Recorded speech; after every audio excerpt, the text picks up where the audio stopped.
Great, thanks. And welcome back to another episode of Legal Unicorns, the podcast that shines a light on those in the legal sphere, legal professionals that hail from the African continent that are doing something different with their lives and their careers and their journey. And we find out more about them, where they're going, what they're doing, and hopefully inspire the next generation of legal professionals from this fine continent. Today, I am absolutely delighted to be joined all the way from South Florida, Clea Strydom. Thank you very much for joining me today. Thank you for having me, Rob. I'm very excited to be here. Excellent. And now, just in a short introduction, and I've got it here, so I'm going to read it off my screen.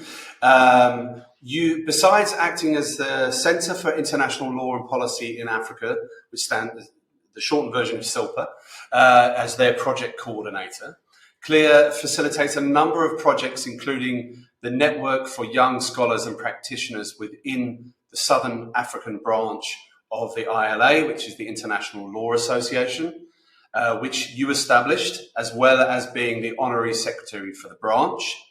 She also acts as the Vice Chair of Events for the American Society of International Law's New Professionals Interest Group. And at CILPA, she focuses on transitional justice and international criminal law issues.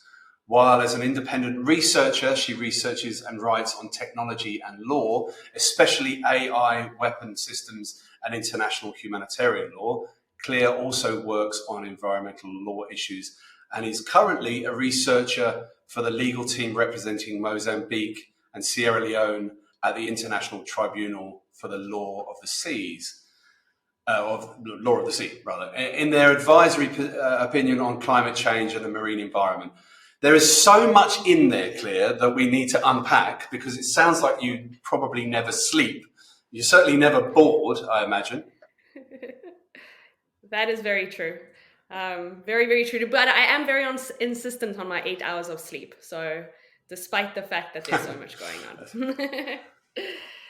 Honestly, I think, as I said to you before, when you and I started talking, which I think was on LinkedIn, and I just said immediately, I saw your background and I said, I have to have her on the podcast, because to me, you are, and we're going to get into your journey, and we're going to talk, fully about everything you do. But what jumped out at me was the fact that you are the epitome of everything that we want the podcast to be, and what the podcast is, which is really someone from this continent who's taken their life in a different direction, has moved around the world, and then the work you're doing, is really what I guess, and I'd love to find out more, is really impactful to African legal professionals, and maybe even further than that, especially if you're involved in some of the environmental law issues. So what I'd like to do first, Clea, please take us on your journey from South Africa, Germany, China, America, and everywhere in between. Great, Rob. Yeah, it's a bit all over, and I have to be honest that it wasn't planned that way. I sort of stumbled through it in some regards. I grew up in South Africa mostly. I was born in Bloemfontein, and my dad was I'm a Free State girl. Goeie Afrikaans. Our second podcast guest from Bloemfontein. And it's really? It's a place I know quite well, actually. We've got very good friends who live up there. So carry on. Sorry. Yeah. So my father was a lecturer, professor at the University of Bloemfontein in international public law. And because of that, he did a lot of research stints in Germany. So every 4 years, we'd go live in Germany for something between 6 months and a year. And then we'd come back again and then go again. So that was my whole childhood. And that's also how I ended up at the German school in Johannesburg when we moved to Johannesburg, because my dad got a job at UJ. Is your parents German? or is your No, father no, German? no. No. Both of them are very much Afrikaans, very Afrikaans family, Okay. all the way back. No, it just happened that he got a research funding to go to Germany, the von Humboldt Okay. Okay. scholarship, which is a very good scholarship that paid for him to go on a regular basis. Um, yeah. So then we moved to Johannesburg, and I went to the German school. After school, so I first wanted to become a chef. That was actually my dream, is to be a chef. So through high school I did a lot of training, and then realized long hours in a kitchen is probably not the right thing for me. So I au paired in Germany for a year, and then came back to South Africa and studied politics, philosophy, and economics at the University of Johannesburg. But even though I wasn't pushed Yeah. into it, I was always destined to land in law. I'd grown up around it. It was such a big part of my life. Especially with my dad being in human rights and international humanitarian law, it's not just a job; it's really a calling almost. So dinner Yeah. conversations revolved around human rights, and my mom's also very engaged in the community and was during apartheid very engaged in anti-apartheid activism, and so it just was very ingrained in me. So I finally landed at Stellenbosch, did a BA law and LLB. Then then I went to work for a commercial law firm, a small boutique law firm in Cape Town. That did our clients were mostly mining companies, but we handled everything for them, and then we did a lot of commercial contracts. It was, for me anyway, a very toxic work environment. I also, commercial law just wasn't my thing. I was like, I didn't go to study law for what to me felt making rich people richer. And the environmental law things we did do was really about circumventing, environmental law, not necessarily The wrong doing side. it. Yeah, the wrong side. So that didn't last long. Yeah. A couple of months, and I decided I need to get out. Oh, then I Did you tried do? my Sorry hand. to interject. Sorry, Mhm. Clea, and just to interject. Did you do that to do articles, or were you working there Yes. in a different capacity? No, I was doing it to do articles. For me, Okay. I left law school, and during like my final year at law school, I wasn't really sure. I wanted to do my master's in international law, but everyone was like, "No, go do your articles first. That's what you should do. You finish law school, and then you do articles, and then later, if you want to specialize, you can do that." And I listened, and I really shouldn't have. But so is life. And then I tried my hand at starting my own business, and I had a couple of clients for a couple of years, actually, startups that I helped with terms and conditions for their websites, contracts for employees, registration, any legal requirements they had. I profit advice on. And And was this then I decided to based out of Cape Town? Sorry, Cape Town, is that based based out of out of Cape Cape Town. Town? Yeah. That was based out of Cape Town. So yes, absolutely. And I kept those clients for a number of years after I left. And then on a whim, I decided, oh, I'll go teach in China. Um, I need a break. I need to figure out what to do. I need to earn some money. I should add, though, that my mom went to teach in Indonesia a year or two before that. Okay. So it really sounded to me like a good way to see Asia. I'd never been, to make some money and figure out what I needed to do with my life. So I landed in China, worked at first for a business English training school. So businesses would come to them and send all their staff to them for English business training, either to help them with presentations or just general English or so forth. So I was based in Shanghai, which, by the way, is an amazing city. If It you is. want to Yes. visit China, Shanghai is fantastic. uh, Yeah. it's I different mean, I now, might go. post-COVID. I might go as far as saying, don't even bother with Beijing. Actually, just go to Shanghai. It's really, Oh, really cool. yeah. Um, Yeah, I absolutely agree. Shanghai it's different now for foreigners, especially since the end of COVID or like post-COVID. China is closing up a little bit more again, but the time that I was there, it was very open to foreigners, and we had an amazing life there. So that's, yeah. So when I say we, that's where I met my husband, current husband, who is American. But yeah, so I did my master's only by research dissertation while working full time. Can I just interject though? Does he know he's your current husband? Who you just labelled? Which is, yeah, it was like.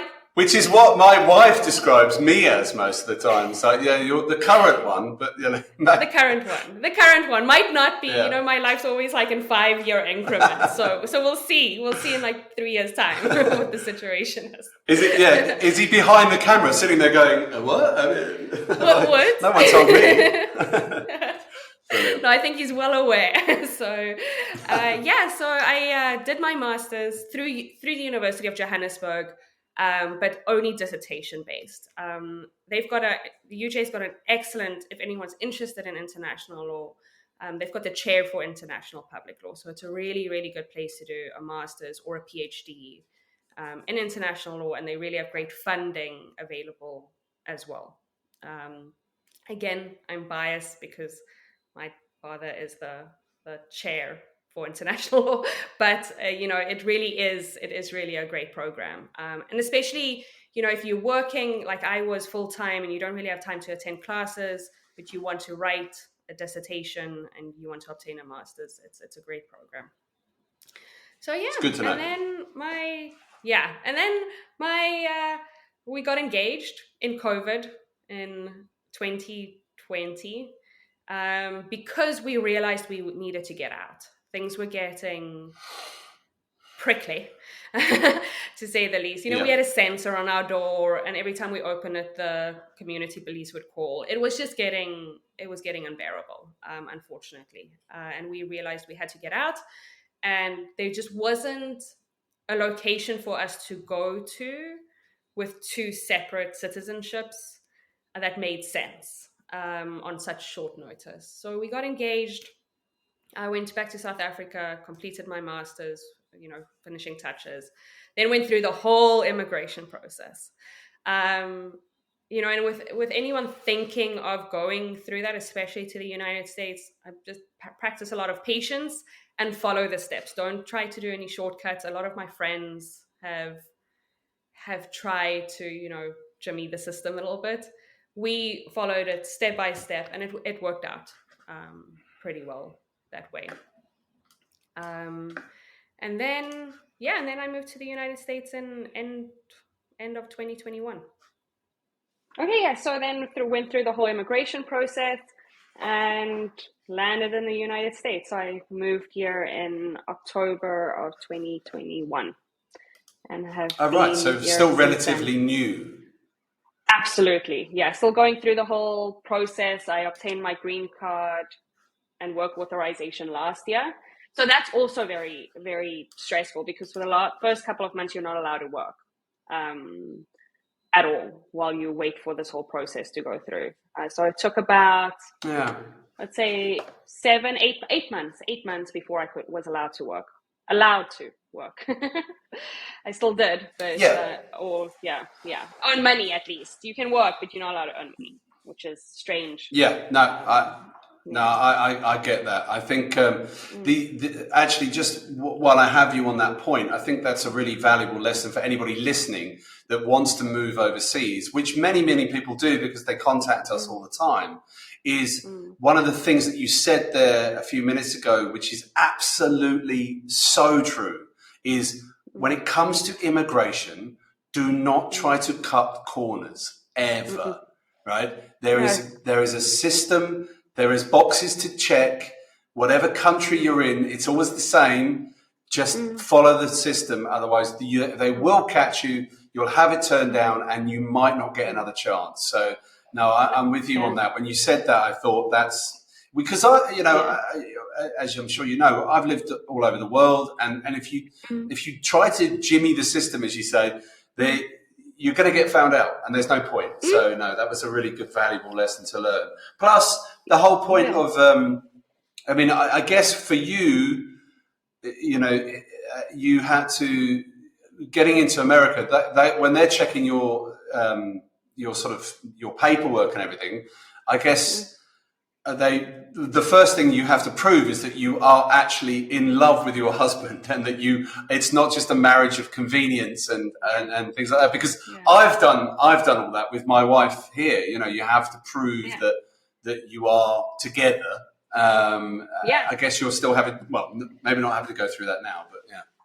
No, I still do. And, you know, the thing is, that I'm South African. So, I mean, I have the benefit, and I'm going to say this, I've got the benefit of being white. America's not, there's more scrutiny when you're from what Trump likes to refer to shithole countries. You know, there's just sorry, I don't know if I'm allowed to swear, if you need to cut that out, but no, you carry on. But you know, I'm laughing at his sheer ridiculousness of the man that you mentioned. It's just ridiculous. So, you know, there is more scrutiny on you if you are from a third world country, a developing country, and then there's even more scrutiny if you're Muslim or of color. So you have to take those things into consideration. Despite that, follow the process. And I saw this with China and America, which I think are two of the strictest systems to get into when it comes to immigration and work, permits. And if you follow the process, it runs smoothly. It takes time, and there's, but it works. It works. Yeah, I agree. And I think, that level of bias and dare I say discrimination when it comes to other nationalities who want to live abroad, it is true. It happens. You can see it. You can see it when, even if you're white like we are, you go through the process. You can see other people being treated differently. And even when you're going through the border control at Miami Airport, which, as we just discussed off camera, is one of the single worst airports in the world. Avoid it. Avoid it. Find somewhere else to go as your point of entry. But you can see the way that the lines are lined up and the questions you ask. Albeit, though, I must say that America is a fantastic country to go to when you're in. It's not that easy to get in, and they make you feel like a criminal, and why would you want to be here? But obviously, once you get in, it's an amazing place. That is something I'm sure you're going to have to go through, because you're obviously applying for your green card and things like that, I guess. Yeah, so I have my green card. So how it works with the marriage path is you go get a fiance visa, then you come to the United States, then you have 90 days within which to get married. Then you apply for, the 90-day fiance. There's actually a show on it. Yes, there is. I mean, were you on it? Yeah. No, I wasn't on it. No. That would have been cool. Maybe it would have given me more money for that. But yeah, so I landed a week later. We were in the court, for a quick ceremony. Then you've got, so then once you're married, then you can apply for what they call adjustment of status, and your work visa at the same time. Then you go through that process. That took us about 8 months waiting time. Then you get your work authorization, and then you're supposed to go for an interview, to prove that your relationship is real. And then you get your green card. And then with a marriage green card, it's 2 years conditional green card. Then after 2 years, you have to prove that you're, still happily married. Then it's 1 more year, and then you can apply for citizenship. So it's only 3 years with marriage, while it's 5 years if you take another route. Interesting. Yeah, interesting. This is really valuable information for people who listen to this, who want to move abroad, which, just to give you an example, any time we put something out there from our marketing team about moving overseas, it is the highest clicked on episode or downloaded PDF that we have. And that's not just from South Africa, that's everybody in every country looking to have international experience. So this is really valuable information, actually, funnily enough, although, it might not be for anybody who's not looking to go overseas, but it is. And I think, my own experience of coming to South Africa, obviously coming the other way, is that I've been here nearly 7 years, and my visa is still linked to my wife. Like, so Oh, wow. if I, like she often jokes with, like, I could get you kicked out, So, yeah. Don't mess up. Well, please don't. Don't mess up. Exactly. Well, I sort of, please don't, because I've got the business here and we have children. But I get it. But no, that's really useful. So you and your husband, you're still only, I guess, what's the date? Yeah, 2 years into being in the US and being married. So you're still settling in your life in South Florida. Absolutely. And, one thing, this might also be useful for your listeners. The US legal market is very difficult to break into without a US law degree of some sorts. It's easier in Europe, but in America, you're competing. First of all, lots of people study law. You've got it's not like South Africa where you've got a handful of universities that have good law programs. Just because of the sheer size of the country, you've got all these great universities with great programs, and it's a fairly closed system. So I'm finding it difficult. The job that I have now with CILPA was through a connection, and I was very, very fortunate that I knew a South African that worked for the UN here, who knew this professor who had started this organization. But otherwise, it's very, very difficult. And I have a lot of friends from all over the world that work here, and they've all had to either redo law school or do a master's in law, really, to be able to work here in the legal field.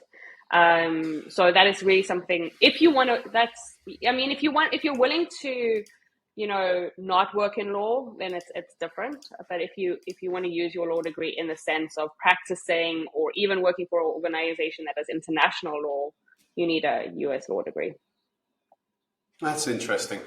That is interesting, and that is important for people to know that before they start booking their flights and expecting to get a job there and just walk in. Yeah, look, I mean, it's one of the things that I often say to people as well, is when they are preparing to move overseas, is you have to know all of the lay of the land. You have to know what qualifications you need. You have to know how relevant you are currently to the market and how to make yourself more relevant, because especially in places like in the US, the UK is another one, Australia potentially, Canada, some of the other bigger markets, the legal markets, they've got a lot of people. There's a lot of people looking for work, and a lot of people who won't need the sponsorship or the visa or whatever it might be. So that's something to bear in mind. Okay, so I want to touch on something I'm reading here in terms of what is very interesting to me is that you've obviously grown up in a family that feels very strongly about human rights and humanitarian issues.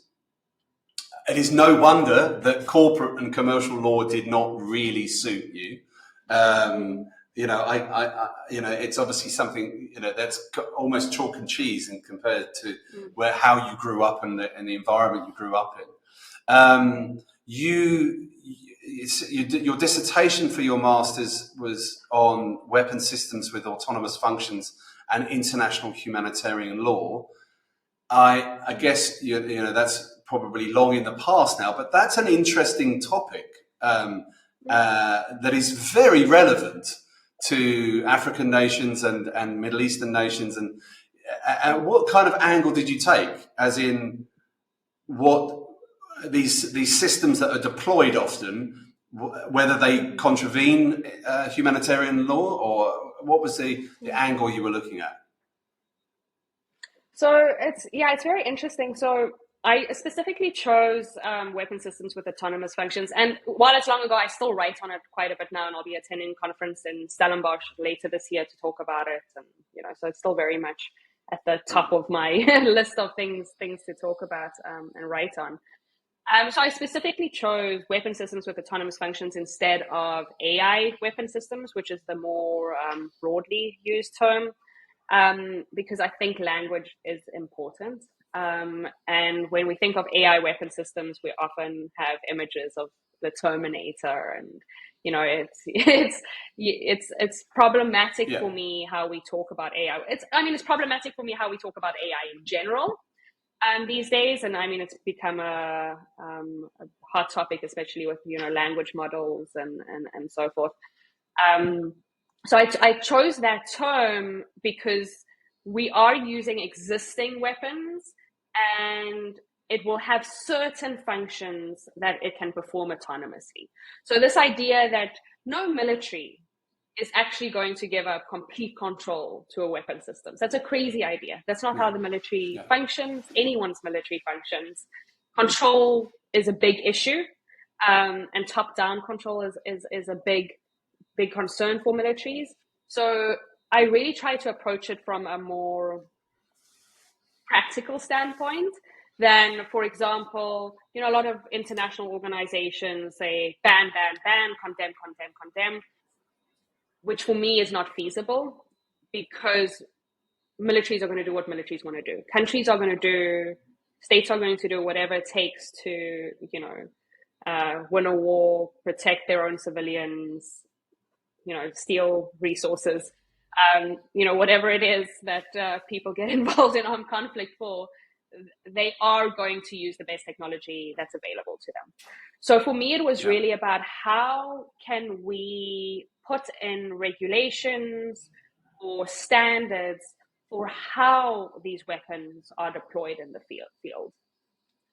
So my focus specifically was on what we call the meaningful human control element. So that, and the argument is that there always has to be some kind of meaningful human control over the weapon system with autonomous functions. Now, what meaningful means is, subjective, or can be interpreted in many ways.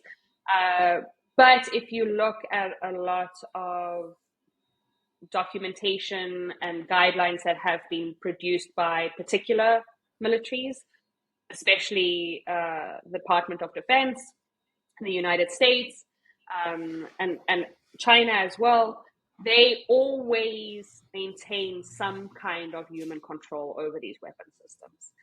So for me, it really was, my end conclusion was, we can't avoid these weapons. Like, there's no way weapons are going to be used. But how can we come together as an international community and say, okay, but these are the minimum standards for their use? Fascinating. Absolutely fascinating. And when you are here in Stellenbosch, please let me buy you a coffee. And I would love to hear more about that particular topic. I think, obviously, I'm not coming from an educated perspective in regards to the weapon systems and the human. Obviously, the very idea of war and weapons sort of doesn't really, and the word humanitarian, for me as a layman, don't really sort of correlate, obviously. In an ideal world, if people have to go to war, then maybe they could just blow up buildings, but sadly there happens to often be people in those buildings. It's a fascinating topic, and obviously something that is very much in your wheelhouse in terms of your background and your experience and your education, but also, having sort of addressed it, that there needs to be minimum standards. Global minimum standards. I think it's that makes perfect sense. If you're gonna play badly with each other, there should be at least a framework within which you should do. Because otherwise, as you say, there certainly with the advent of large language models and AI and AGI and whatever else is the buzzword this week. It does conjure up, especially when it comes to weapons. Anyone who is of my age and maybe slightly younger, it conjures up pictures of RoboCop with just just going off and not being able to be controlled, and that is obviously frightening. to say the least. Yeah, it is. And it absolutely is. But this existential threat of AI, and it's interesting that it's usually AI entrepreneurs that invoke the existential threat of AI, like Elon Musk, the guy from OpenAI. They've got this existential threat of AI. It's going to take over. But what it does, it simply deflects from the issues we have with AI right now. And our current concerns with AI are actually a lot more important than that existential threat. The bias in AI, how AI is used for cybersecurity, which is often, just basically large mass state surveillance. The energy consumption of AI, the data that's being stolen through AI systems. Those threats, for me personally, are so much more, first of all, immediate, and second of all, bigger than this existential threat of, AI is going to take over. But it's an interesting marketing ploy by AI entrepreneurs. Deflect, so I can keep developing. Yeah, I couldn't agree more. I think it's fascinating, isn't it? Obviously we've not in our lifetime we've not dealt with anything like this in terms of AI and AGI, but it is a standard clever marketing tool, if you like, if you're the one that owns it, to make everyone scared of it. Talk about these big, fanciful, like you say, existential threats that it's going to take over, it's going to take all your jobs, it's going to destroy the planet, it's going to do this, and you're sitting there, layman's like me and that guy down there, worrying about things that maybe in our lifetime won't be a concern.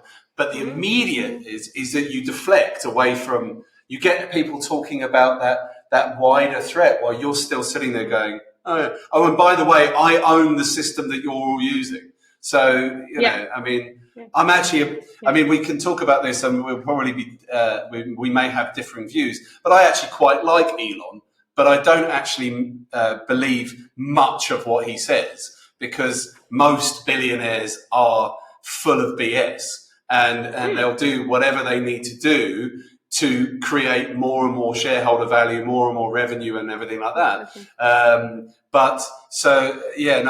It is an interesting one. I'm not as concerned as some people are.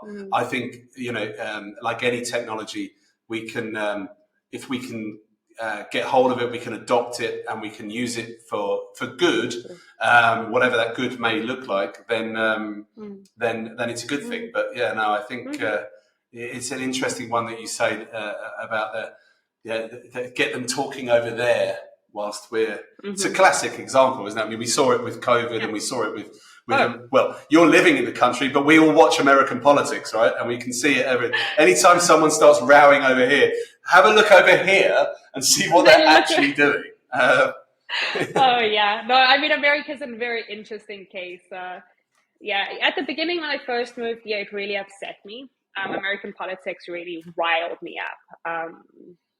How partisan it is. Now, I just laugh. That's all you can. You can't take it too seriously, because it's a shit show. And I have to add that, and I'm a big proponent of seeing the rest of the world and traveling and living in different countries and experience. But and I'm sure the grass isn't always green on the other side. Very true. And that this idea that everything will fall into place, everything will be better. America's got its problems, different problems than South Africa. We do have electricity 24 hours a day, which is great. But, women's rights are being curtailed. Yeah, I'm well aware. Yeah. But women's rights are being curtailed significantly. So, you have to. I'm glad you brought that up, actually, Clea, because that's something that I feel incredibly strongly about, not just as a human, but also as a husband and a father of a daughter. And I've actually, unbeknownst to you and maybe some of the listeners, I've actually been very, very, very, very deeply involved in gender equality issues when I was living in Asia. I was one of the founding signatories of the Women's Foundation, which aimed to get 50% of all board members female, and at that point it was like 0.01 in Hong Kong, and probably even less in China. And we've done. I've helped a friend of mine launch a gender equality conference, which she launched years ago, is still running. It was probably well over a decade ago she started that, and I was assistant with that and helping other consultants on that side of things. So I'm glad you brought that up, actually, and obviously I don't want to go off on a diatribe because this is all about you, but I'm glad you raised that because I think that's something that not a lot of people are really focused on. Is I'm 47 years old, right? So I'm old enough to have gone through the 80s and 90s and remember it when people like my mother would fight tooth and nail for equal rights, equal pay, etc. And now you just see this new breed of attack coming on, and again, I'm sitting there going, where's this coming from? And, it might be simple as saying, look, I've never had a problem with trans people, but suddenly I'm being made to feel, as I'm sure many listeners are, that we're not doing enough or we're not caring enough. I'm sorry, but I do care. I want everybody to feel welcome, and and honestly, if I'm brutally honest, I don't care what you do or what you look like. Yeah. Like, I don't care. I'm very much of the Martin Luther King model of, judging people by the quality of their character as opposed to the color of their skin or what they do. But yet, women are under attack in work and in sports and in colleges, and America seems to be in a really difficult place with that. So from a humanitarian perspective, I'm very worried, like really worried, more so than AI, absolutely. to be honest. No, yeah, more than AI, and I think that's another. No, and as I'm also, and in terms of what I do in Africa, I'm very much about female empowerment, and any project we run, we always make sure that there's a lot of gender balance, and that women's voices are being heard, and that we give them agency. And then being in this first world country, which is also, America has been now classified as a backsliding democracy, and interesting. It's absolutely true, and it's really worrisome. And what's so interesting for me is under the Republican model, it's really about as little as possible government control. That's really about what original republicanism is about, right? You've got very little government control. You've got small individual government. choice, small government. Yeah, but they still now legislating on issues that, where there's a lot of involvement in people's private lives, whether that's the LGBTQ plus community, whether that's women's rights, about, their bodily rights, whether it's, it's just, sex education. It's just becoming where the government's actually now, especially local governments and state governments, really creeping in to the private lives of people more and more. It's a strange one, isn't it? Because again, given my age, I grew up in with an 80s feel of America, where America was strong and Rocky ruled the world, and it was the land of the free and the brave, and everyone wanted to drink Coca-Cola, and and everybody loved America. Certainly, where I grew up in south of London in the UK.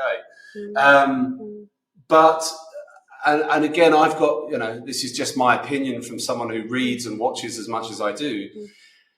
It's awfully becoming a lot like China. It looks like it really does. There's certain elements of it, and again, that's probably not going to make me certainly popular in certain angles and with certain people, but I didn't want to live in China anymore. One of the reasons why we left Hong Kong is because we spent a decade there. And don't get me wrong, the two are very different. Hong Kong the Hong Kongers are some of the best people I've ever met.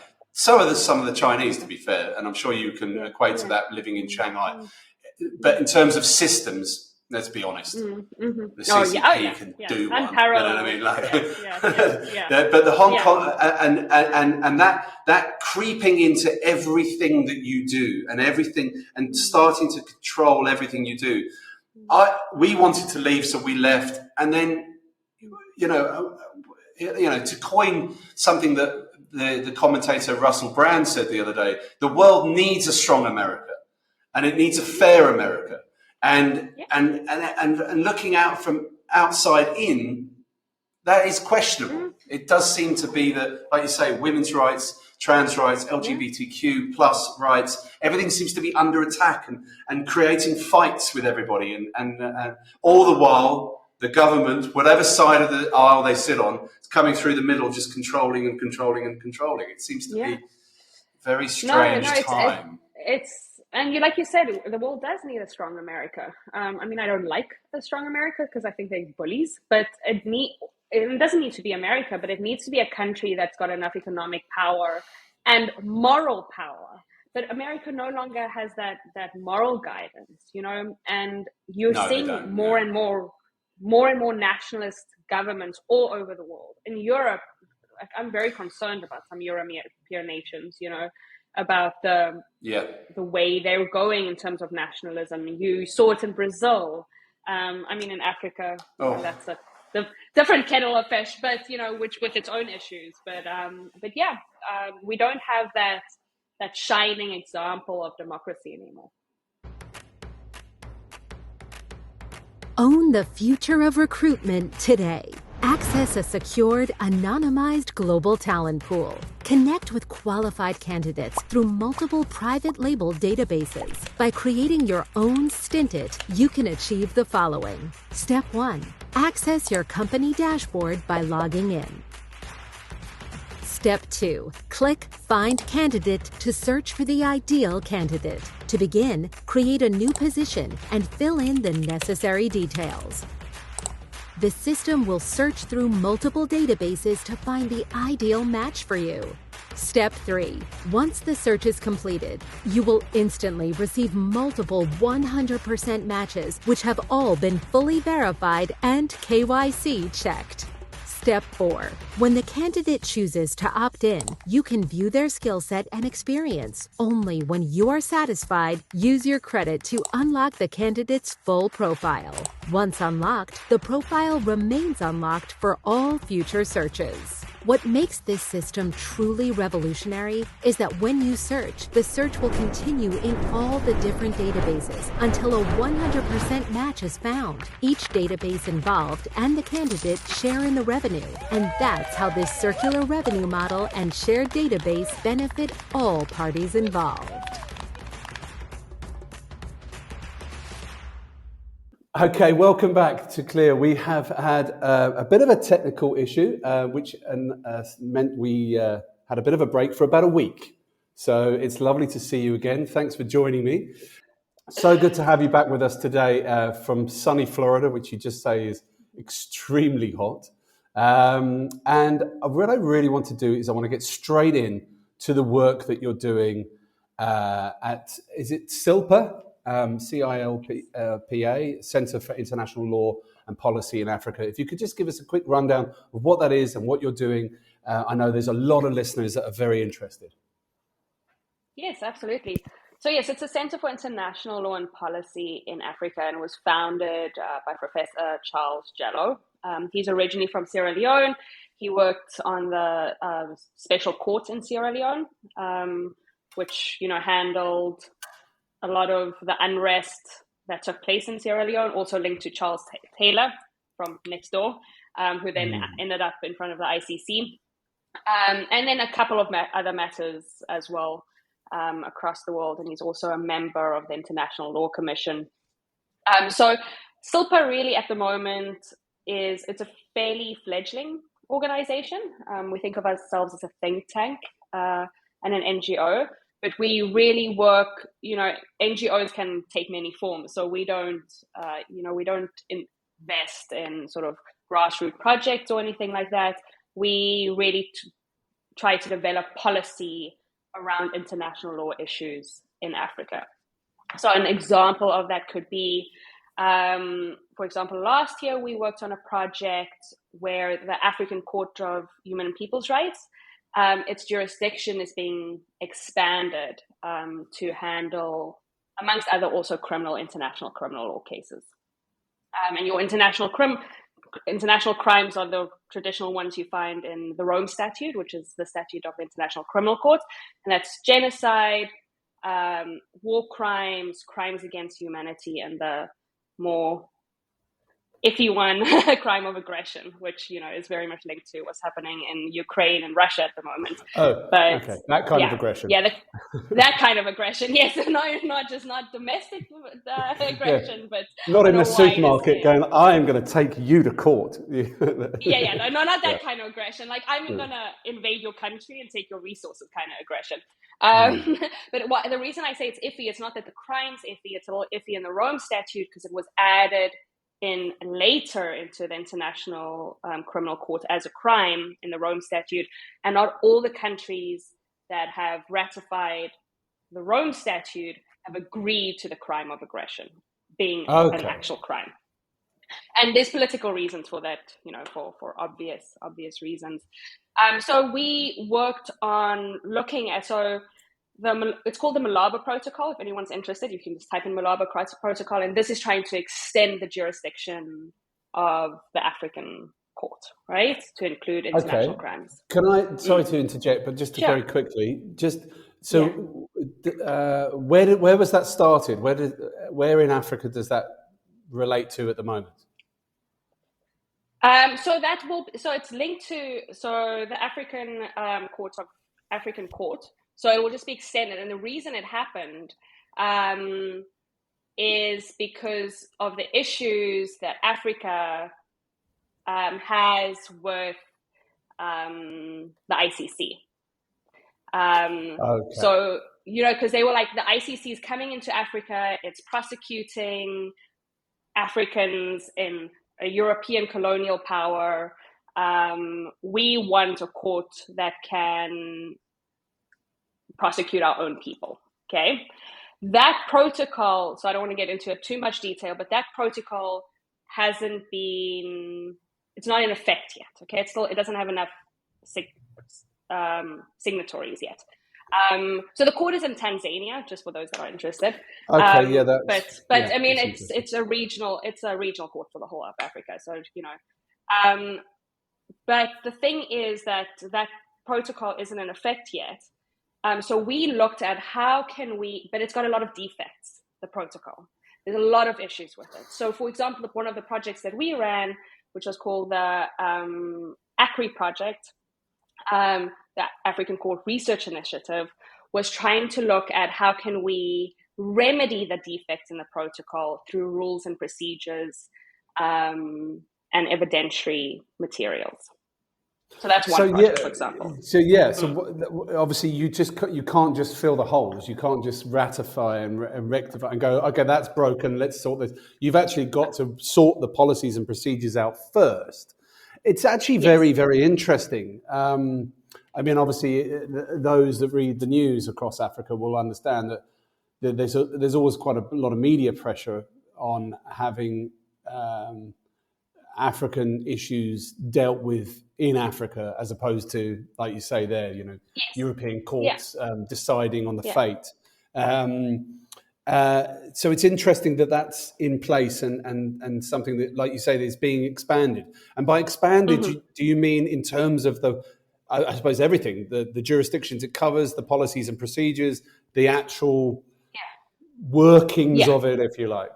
Exactly. So it will. The idea is to have it 3 chambers. To have the Human Rights Court, General Section, and then the Criminal Court. That's the idea. Obviously, there's funding issues. Like I said, there's a lot of issues within the protocol itself. There's a lot of gaps, and you can't go back and change the protocol because it was already a struggle to get it adopted as is. So it really started with al-Bashir in Sudan. So I don't know if you recall, but a couple of years back, ICC issued an arrest warrant for al-Bashir from Sudan. There was sort of a peace process sort of ongoing in Sudan, and then he traveled to South Africa. South Africa didn't arrest him. And then a whole bunch of other African countries also felt like the ICC was imposing sort of almost a colonial will on on touchy Africans. subject. It's a touchy subject, right? Touchy subject. That's one of the projects. Then we've worked on a lot of transitional justice issues in Africa. For example, the Gambia. So the Gambia, under the rule of, and I'm going to butcher his name, so please excuse me, Jammeh, who was the previous administration there. Lots and lots of crimes against humanity, especially sexual crimes. So there was a truth commission that was set up in the Gambia, and it's an incredible report that they delivered, really worth looking into. But I believe it's volume 10 is just on sexual crimes that were happening in Gambia under his administration. In the Gambia, yes. And not to get into too much details because it's very depressing, but, and that includes rape as a tool of war to suppress communities. That includes Jammeh himself having, comfort women, so to say, but, a lot of sexual slavery. And the Gambia is now going through this transition process. They've got a new government, but there needs to be a reckoning. So they are establishing special courts. So we call these internationalized courts. So they're not international courts because they're grounded in domestic procedure, but they prosecute international crimes. So an example of this is the Extraordinary African Chambers that was set up in Senegal to prosecute Hussein Habre from Chad. So it was a localized court in Senegal. All the majority of lawyers and people working the court were Senegalese. And the procedures were based in Senegalese law, but they were prosecuting those international crimes I mentioned earlier, genocide, crimes against humanity, and so forth. So those are the kind of projects we work on. Yeah. No, so that's just the kind of project. There must be some correlation between the ICC and the court in Africa. They must work together, I guess. I mean, recognizing international. Yeah, so actually the Rome Statute makes provision for it in terms of domestic courts that says that domestic courts, in terms of admissibility, domestic courts must first prosecute these international crimes. They're the court of almost first instance, right? It's only when they are unable or unwilling, and there's a whole bunch of tests and things or they cannot, that the ICC steps in. There isn't, however, that provision for regional courts. So, for example, this new proposed African court, it's not clear how the processing, would work with that in terms of, can the ICC step in before this African court has actually dealt with the issue and so forth, because it doesn't provide for that. But in terms of domestic courts, it does. They don't really necessarily need to work together, the ICC and these internationalized courts, but they do need to sort of wait until that process is played out before the ICC can step in. And if it affects the ICC, if it affects other jurisdictions outside of those that the African court has jurisdiction over, then I guess, okay. Look, it makes sense to me. I mean, as as a layman, someone who's not involved, and obviously, and someone who's moved to the continent, it is a very, I don't want to use the word complicated, but it is. Large parts of Africa are very tribal still. Large parts of Africa are still developing. They need something else, I guess, is probably so I can understand that. I mean, but what a fascinating project for you to get into. You really landed on your feet, didn't you? I was very lucky. So interesting. Very, very lucky. And in terms of, and it's very interesting cases or things that, so we write policy, and, we had a whole project last year that was looking exactly at the relationship between Africa and the ICC, African states and the ICC. We had a project last year on universal jurisdiction. So universal jurisdiction is, so as lawyers, we all know that in order to prosecute a case, you need jurisdiction, right? So there has to be territoriality, personhood, there's a few. Universal jurisdiction is, and you're seeing this a lot in Germany, for example, that prosecuting crimes that happen in Syria, even though there's no link really. So that's what universal jurisdiction is. And you can only have universal jurisdiction over international crimes. So we had a whole project on that. So, this is very relevant in the context of Ukraine and Russia, because, can a third country, not the ICC, but a third country prosecute the crimes that are happening in Ukraine, on both sides? So, so it's very relevant. What's the answer? Can they? What's the answer? Just to put you on the spot. Sure. It depends on the domestic legislation of the country. Oh, so, okay. Makes sense. Germany has very broad domestic legislation on universal jurisdiction. Belgium has very broad legislation on universal jurisdiction. So it would really depend on the country.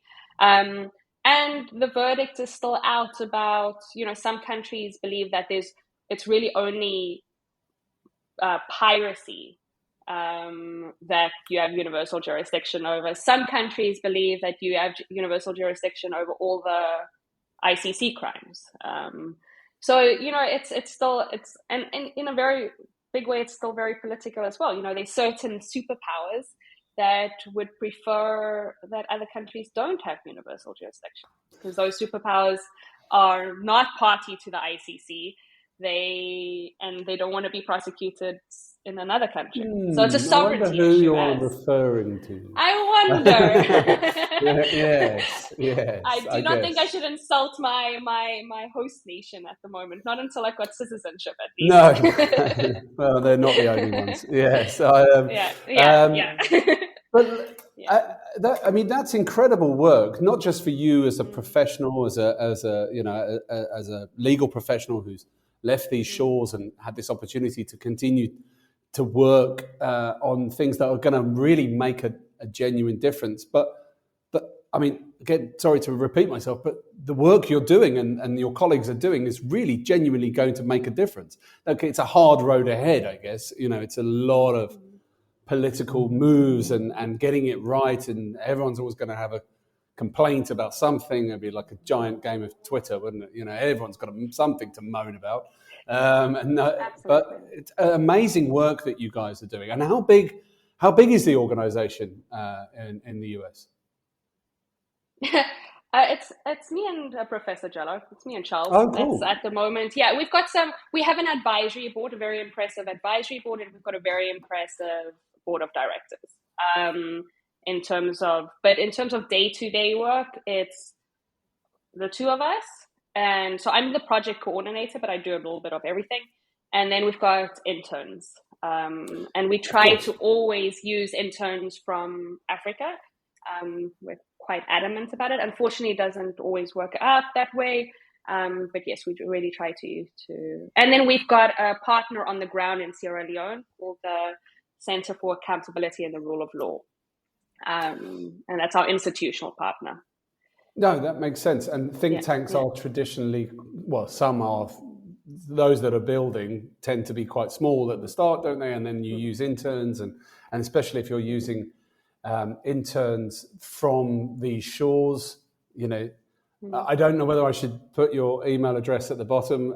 You might be absolutely inundated, please. but I will if you like, because I think there's such a yourself. I mean, not just in this country in South Africa, but throughout the continent. Whenever you travel through the continent, there's just wonderful young legal professionals who are so incredibly passionate about human rights and other similar issues as you were growing up. I think that it'd be a fantastic opportunity for them to get involved if they can. But in terms of your project coordination, obviously you're involved in research and the policy suggestions and the papers and things like that. But are you also involved in, I don't know what to call it, but raising funds, I suppose, or raising interest or awareness and that kind of thing? Yes, absolutely. So all our projects are run with funding, so grants, and it's a process to apply for them. A long, tedious process. You have to create budgets, and I was not good at math at school. I was more language, history, and that's why I went into law. So I was going to when say I got thrown into this role, why you studied law, yeah. yeah, exactly. That's why I studied law. And then so a lot of it is just budgets. Budgeting for projects and applying for grants, and that's a big part of my job is making sure we have money so we can actually implement these projects. Sorry, go on. No, go ahead.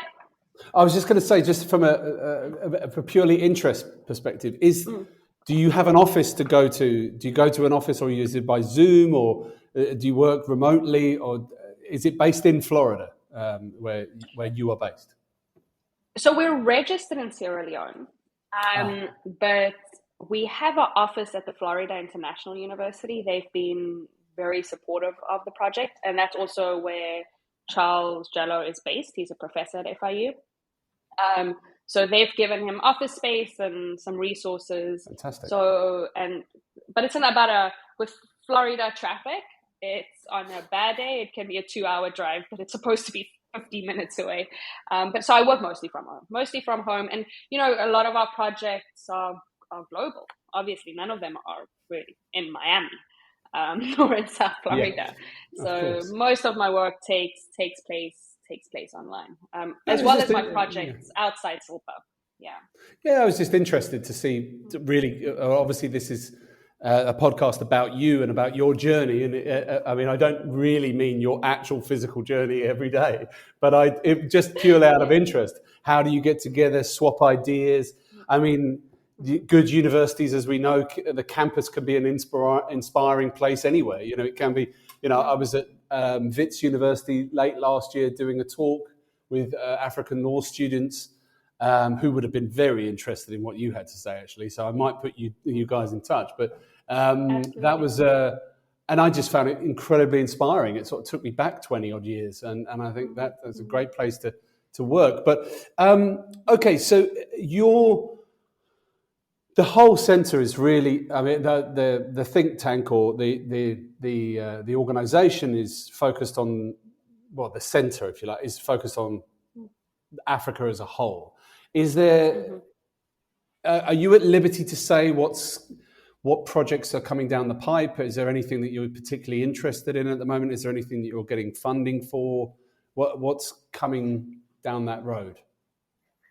So I can't say from whom, but I can say that we do have a project on reparations for slavery that is potentially coming down the pipeline. Difficult topic. So what, especially here in America, it's a lot more controversial than it should be. Let's just put it that way. But what we're really looking at is we're trying to look at the international legal basis for reparations for slavery. And we're really talking about slavery in terms of the transatlantic slave trade. Rather there's lots than of other forms of slavery. Yeah.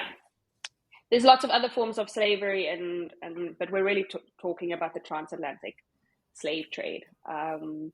And about whether there is a potential avenue for descendants of slaves in the transatlantic slave to claim for reparations. Do you know what would be very interesting? Because obviously this is a topic that is often discussed these days, especially in the US and on these shores as well. But what would be very, very interesting if out of all of this came a real understanding of the history and what happened, what genuinely happened. Like, how did it start?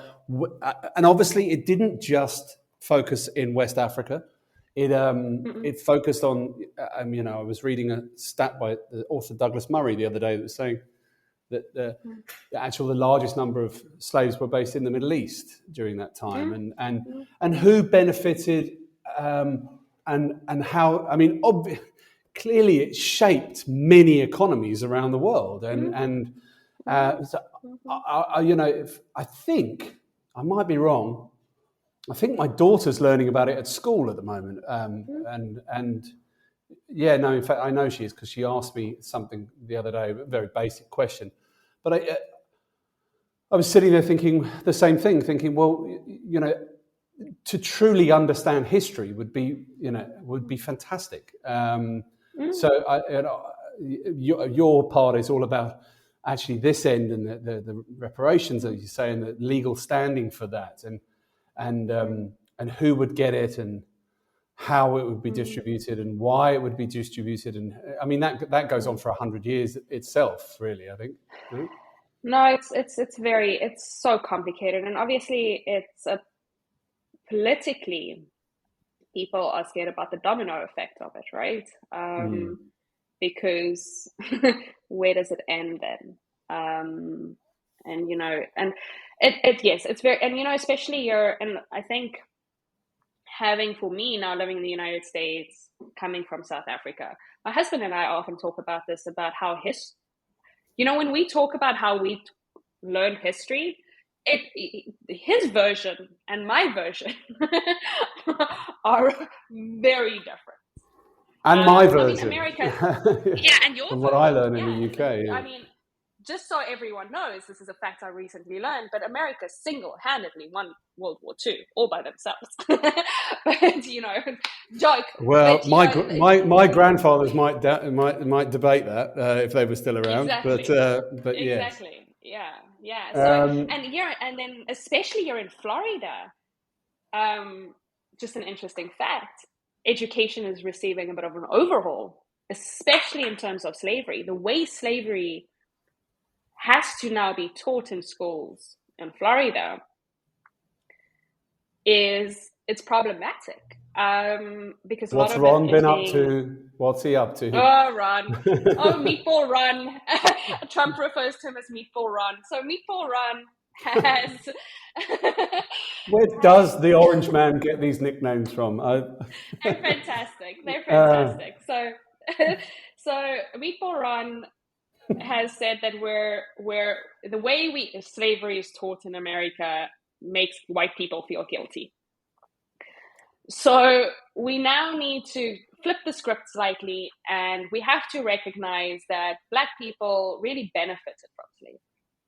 African Americans. Wow, I mean, that is a sentence that I would not do you the disservice of clipping at any point. But please, in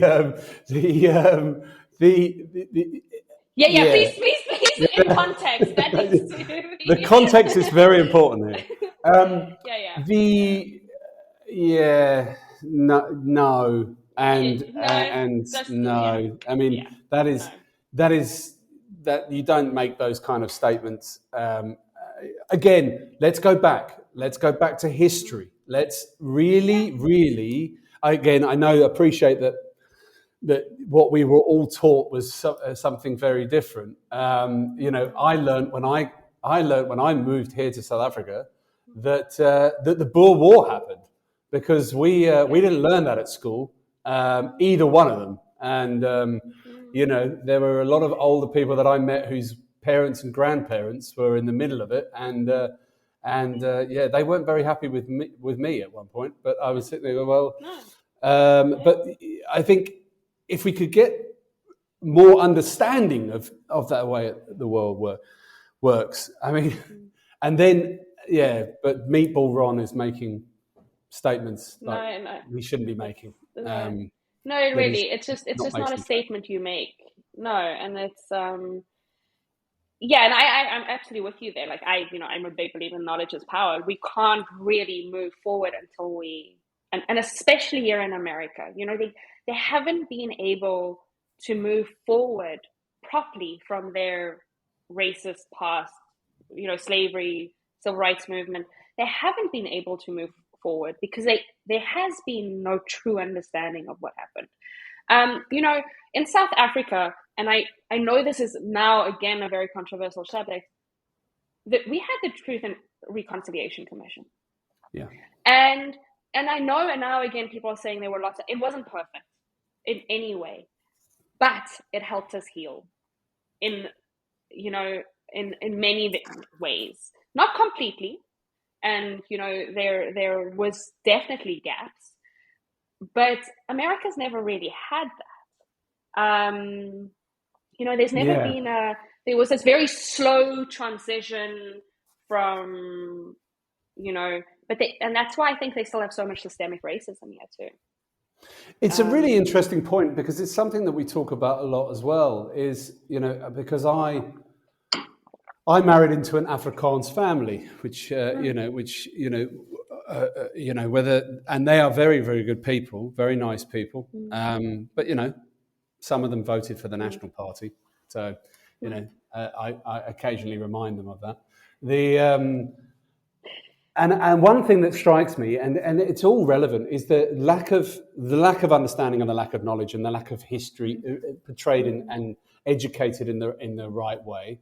And really simply, and I know I'm sort of simplifying this, but I'm going to anyway, is the fact that no one ever said sorry. No one said sorry. I've watched interviews with former chancellors of Germany, like Helmut Kohl, who says things like, "I'm embarrassed to be German. We have never apologized enough for our past." Even Angela Merkel said similar things when she was there, continuously apologizing for what the Nazi Party caused, or certainly the Reich and the Germans of the 1800s. Keep saying sorry until there's no one to say sorry to. And I think the Americans have. It starts with that, in here in South Africa, there is a guy that's making quite a lot of noise at the moment, and I know American conservative American, shall we say, commentators are focusing on him, Mr. Malema, quite a lot at the moment, because he was caught the other day doing his fantastic chant about "kill the white man." But people like that don't come up if you deal with things at the beginning, or if you say sorry, you get proper reparations, you get proper things in place. People like that don't appear, and they don't get stronger. But look, I mean, to be honest, you and I could probably talk about this forever. But it is, and it's probably not as good as two white people sitting here on a screen talking about race. However, it does show. It should show any listeners that people like you and I are aware, and we're not afraid to discuss it, and we're not afraid to. For me, it's about making sure that it never happens again, and you make sure that you do things like that by educating people correctly. And then we have to go back and look at the whole education system in schools. And people have to stop being so terrible to each other as well. And hopefully we can. Well, I think that move on from that. And that talking thing is very important and talking about it across races. And I think so much of it has become so taboo or so sensitive.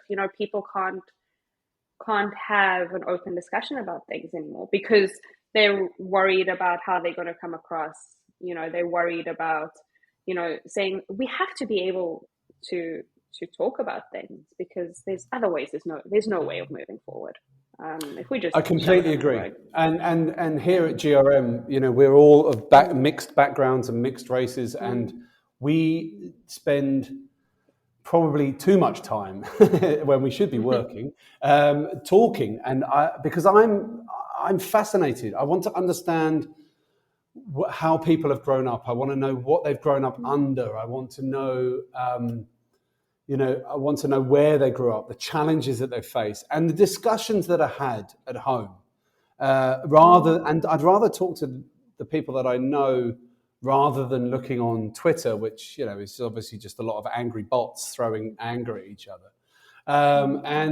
But also on social media, you have a lot of people who make statements to wide audiences that are completely inaccurate. I'll give an example, actually. I won't say the lady's name because she's American and she, you live in a very litigious society. But there was a, shall I say, a social media influencer who tweeted over the weekend about South Africa. She's a white lady in America with about 300,000 followers, so a sizable audience, and stated two things. She said, in 2018, the South African government confiscated 300,000 rifles from white farmers. And today the government is now calling for genocide of all white people in South Africa.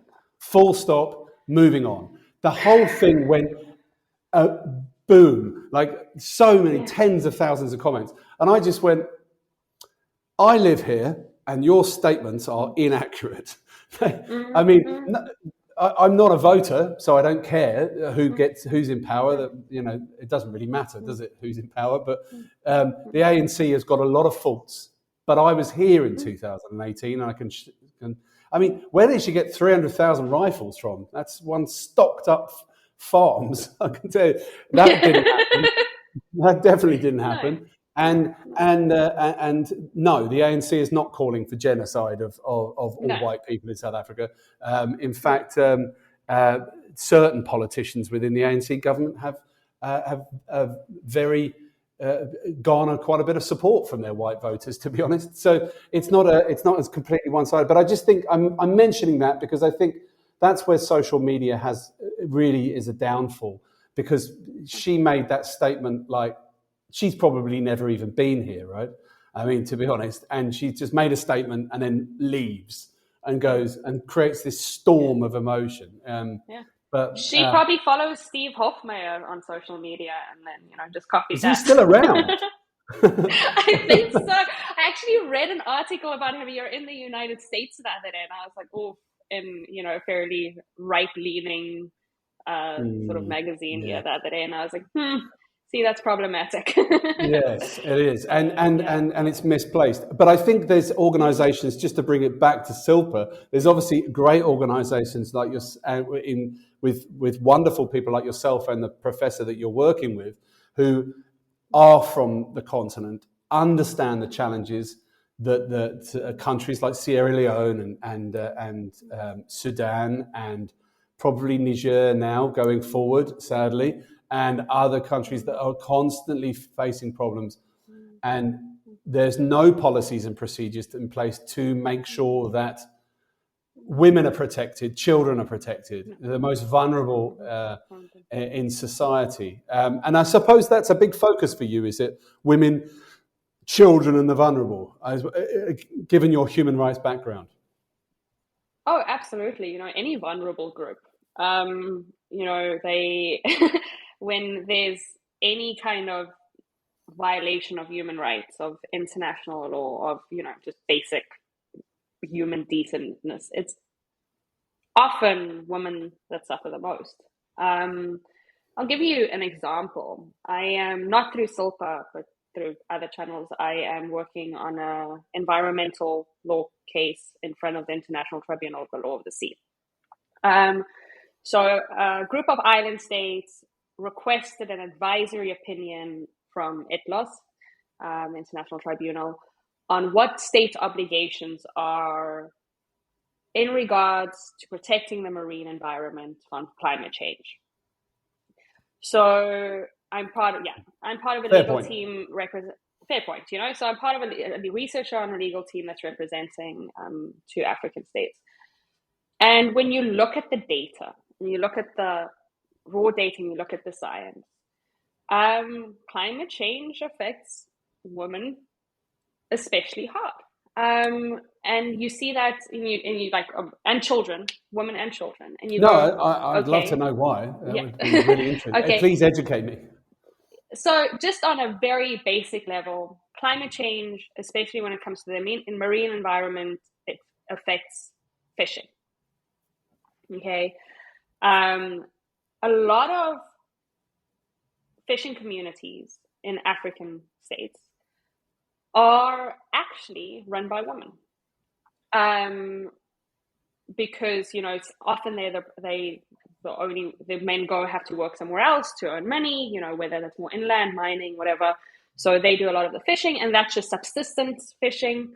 And it's not for them to sell and get rich of. It's, not like a Chinese trawler that comes in. It's for them to survive, right? It's how they survive, them and their children. So they are seriously affected by it. And then, not a direct effect, some of these women make baskets for fishing that they then sell. They can't make, if there's not enough fish to be caught, there's less business for the baskets. So that's a very sort of practical example. Yeah, that's like one of 1,000 reasons. I mean, but it's something that probably some people don't, when you said it, I was like, oh, that's interesting. Tell me why. And then they're two, dare I say, and I don't mean this with disrespect, basic reasons, but they are very pertinent to the local village economy throughout Africa. Okay, so you're doing some work on this, yeah? So that's a climate change thing, right? And then unfortunately, so one of my, not through CILPA, but my master's and what I write a lot on is international humanitarian law. So that's basically the law of armed conflict, right? So what are the regulations when states or non-state armed groups are in a conflict? And unfortunately, sexual violence as a tool of war, especially in Africa, is still very, very widely used. More like, it's shockingly how much. And that affects women. And then, in terms of women's education, when there's armed conflict, there's often not, women are pulled out of schools. And then you've got cases where, you've got insurgent groups kidnapping girls. For instance, that happens throughout Africa, right? I mean, that's happening. That's a real problem. So, often in a lot of these scenarios, women are worse off. Women and children are worse off than other parts of the population. Disproportionately as well. Disproportionately worse. Absolutely. How do you, Clea, you and I have obviously just met, but and I'm not just saying this because I'm pleased to meet you, but you seem like a really wonderful person, and you're clearly very passionate about human rights and clearly about the environment as well. This sort of stuff just, I mean, I'm just scratching the surface in terms of my knowledge, but I mean, you must get so angry. You must be so livid when you read things. And furious all the time. I mean, I have to see a psychologist once a week because we all do, and it's wonderful. Yeah, we all should, and we all should. Yeah. If you want to give yourself one gift, see a psychologist once a week. Very true.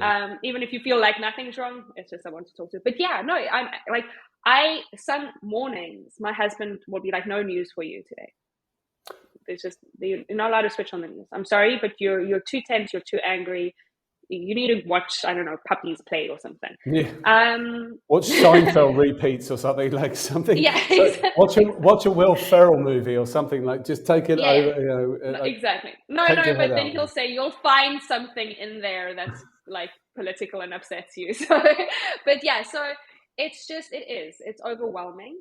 And some days I'm just going to crawl into bed and I don't want to have to deal with it. But I can't imagine not dealing with it. It's almost, and I've tried corporate law. You did, yeah. I've tried that. I've tried other stuff, but none of it worked. I'm always drawn back to this. Well, there's no putting the genie back in the bottle now, right? There's no putting that genie back in the bottle. It's it's in here for you, right? It's in your heart. There is, and you know what? You don't need me to tell you this, but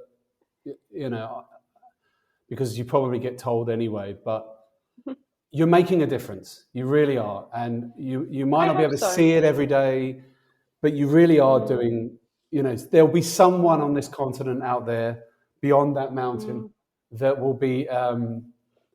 be benefiting from some of the work that you do.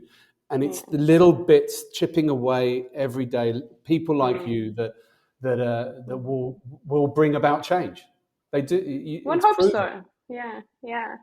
One hopes so. And I just want to, for your audience, in terms of people that are interested in international law, there's and I don't necessarily want to go into academia or leave South Africa. There's a massive gap in South Africa in the moment of people with a lack of knowledge of international law.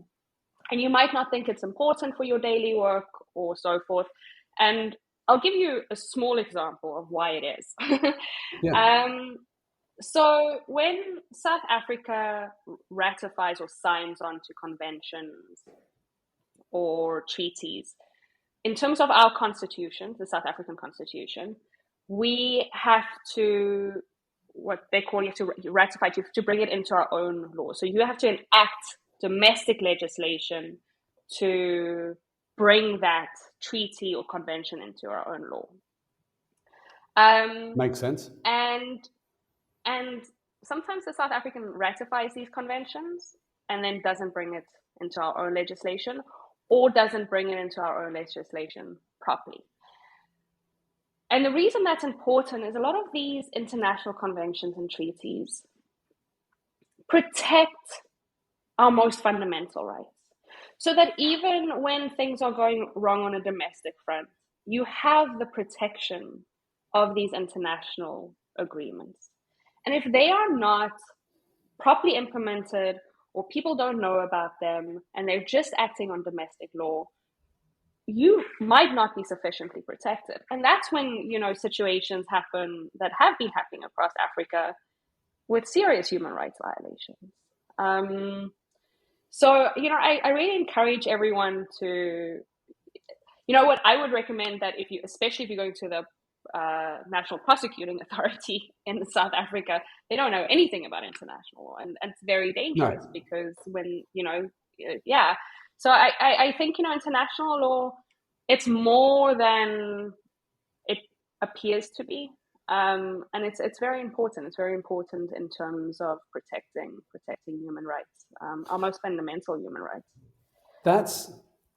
That is a really good point, because if you're a young law student at one of the universities here, and you sort of the human rights side of things, or even the environmental side of things, sort of skips you by, and your focus, your passion is on the corporate side of things. This, I'm just taking this as a bad example, but you might not pay much attention to that. But that is hugely important for the future of South Africa, a country which I'm very, very pleased to say still has the rule of law at the top, and that is so important. And you'll know yourself that it is constantly undermined by people, shall we say, who may benefit from there not being as much rule of law in the country. But it is important, and they're not trying to install these constitutions and these changes in international law, or adoption of international law, just for the sake of it. They're doing it because it will protect human rights. That's really interesting. Really, really interesting. But it's interesting what you said just about commercial law. So another example, I believe it's close to Kimberley. There's a guy that breeds rhinos for conservation efforts, and then he lets them out into the wild and trying to bring the rhino numbers up again. But because he breeds them, and some of them die, or for whatever reason, he doesn't kill them for the rhino horn, but he has rhino horn. So there's an international convention for endangered species. South Africa signed it before, I think in the 70s, but never ratified it.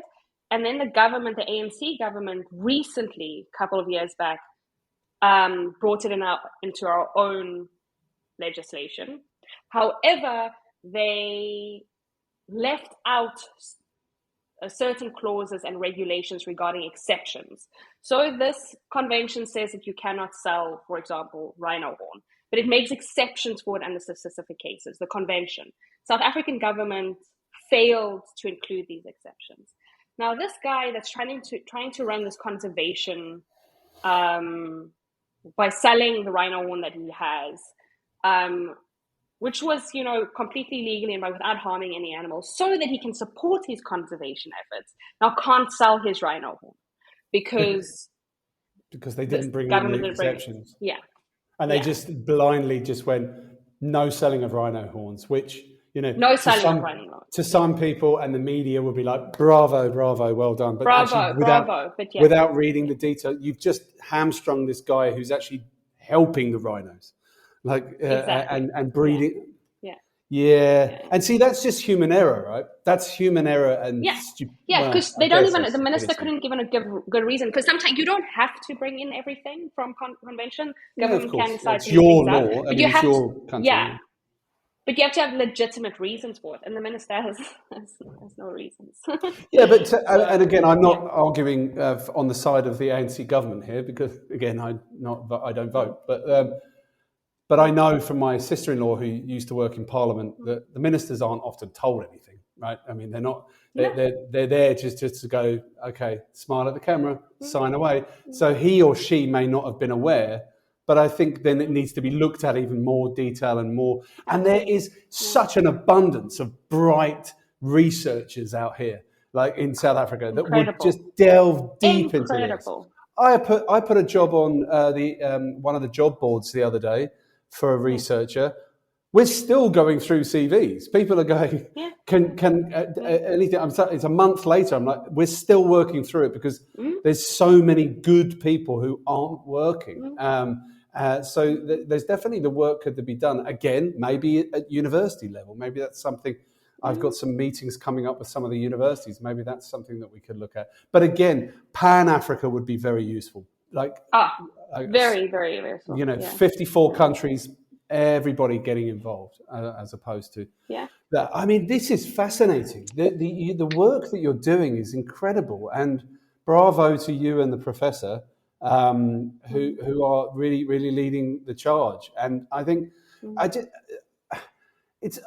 normally have a question that is about what do you think's coming next, but there's.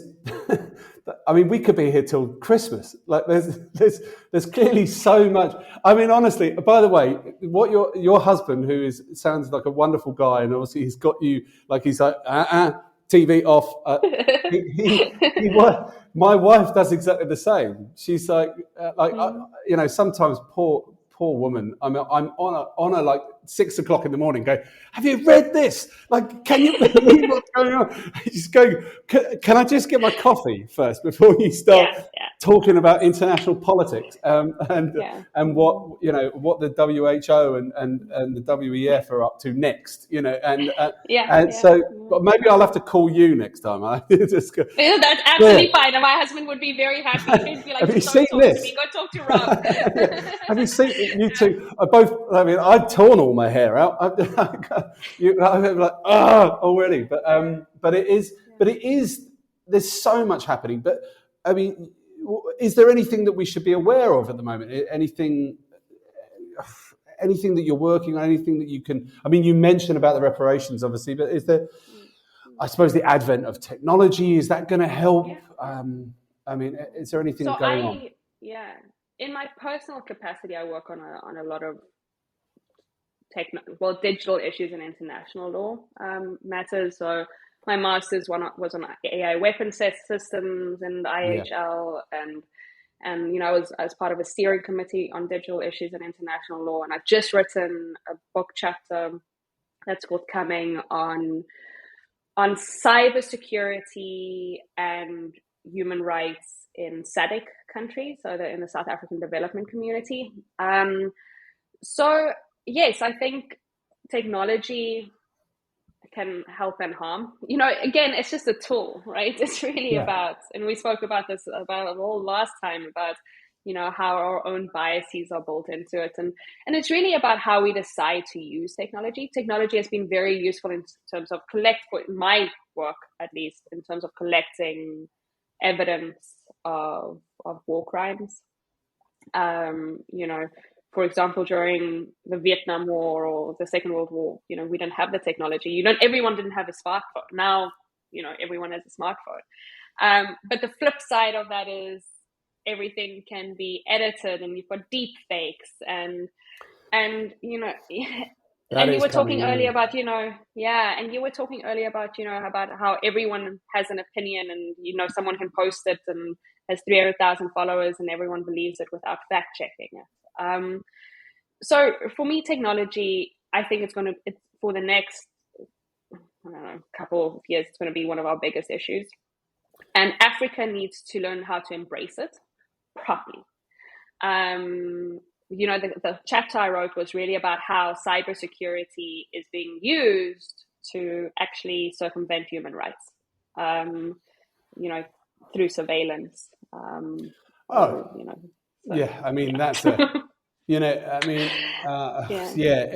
I'm pleased that, well, first of all, I'd love to get the title of that book when it's published, please. And I would love to help promote it as much as I can here on our platforms, because I think, again, we go back to what we were talking about when we were talking about the tricky subject, as you mentioned, for two white people to talk about in terms of reparation for slavery, but it all comes from education. It all comes, the better that we understand what's happened in the past and what might be coming in the future, then the better I know it sounds airy-fairy, but the better we can help each other, genuinely. So please let me know that book. But we've talked about this a lot here as well, specifically in the legal sector, technology,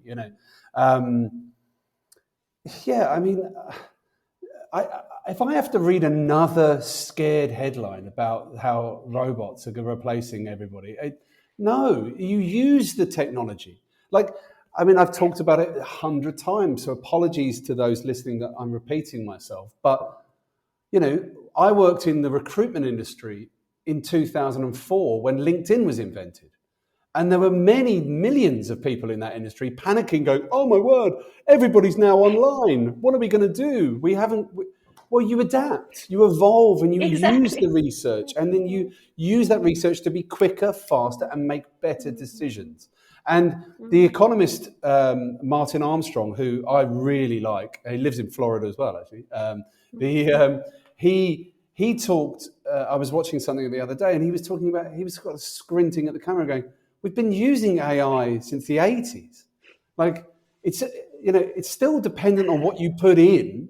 Google's AI, or if you use Bing, I don't know if anyone does, but Does people still use Bing?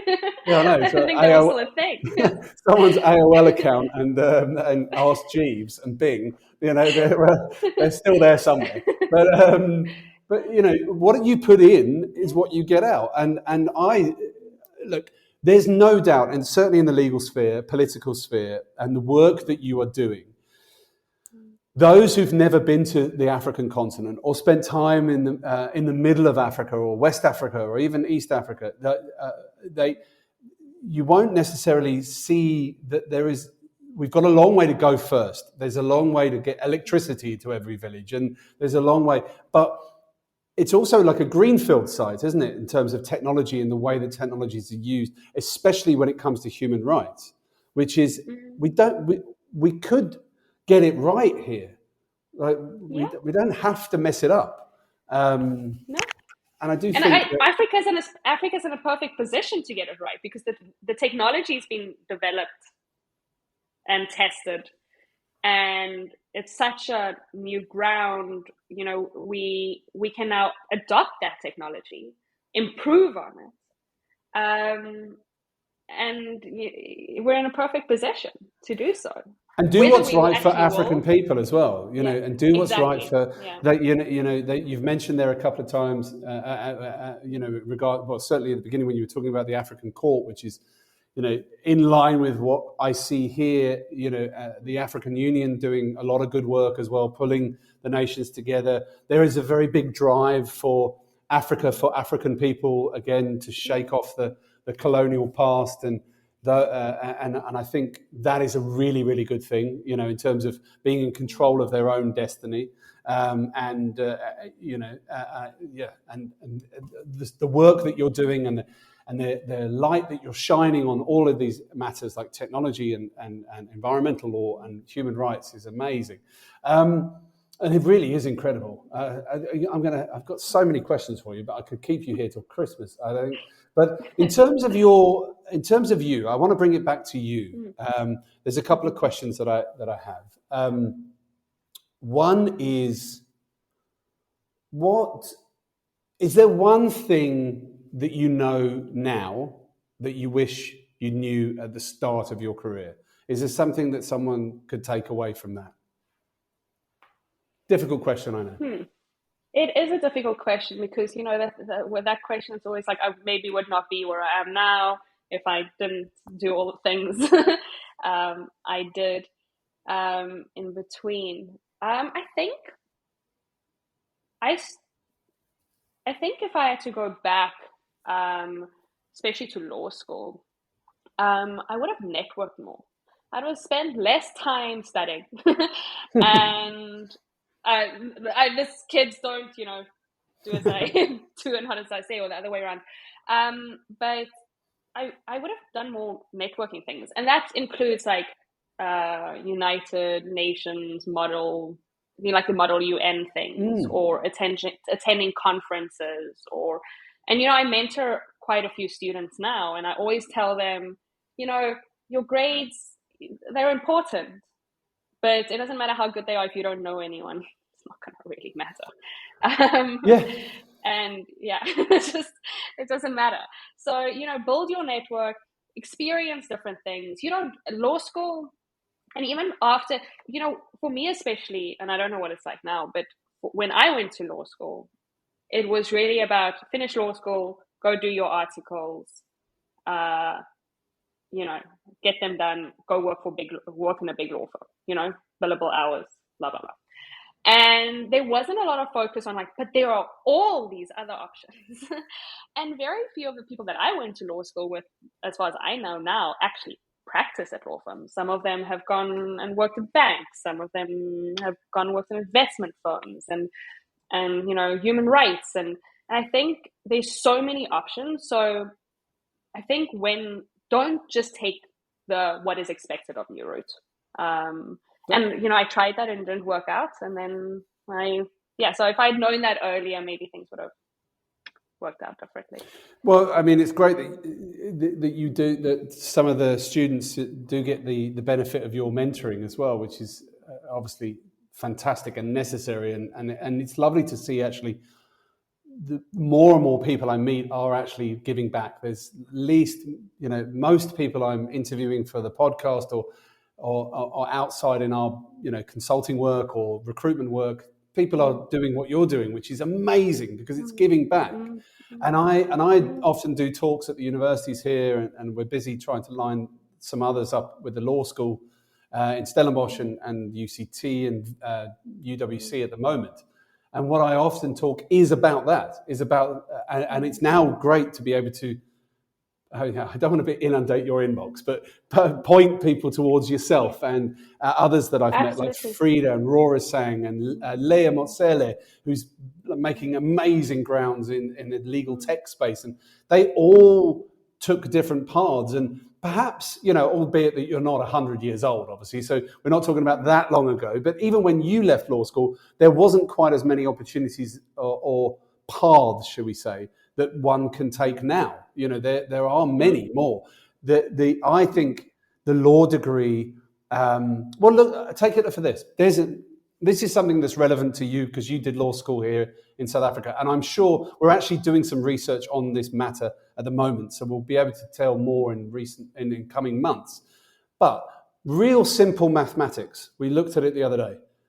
Law school is graduating 6,000 students in South Africa in law every year. Okay, decent number. There's only 1,000 CA positions, 1,000 trainee positions. So every year there is 5,000 graduates graduating from university with no idea of where to go and what to do. And I think maybe 15, 20 years ago there wasn't that many routes, but now there's more.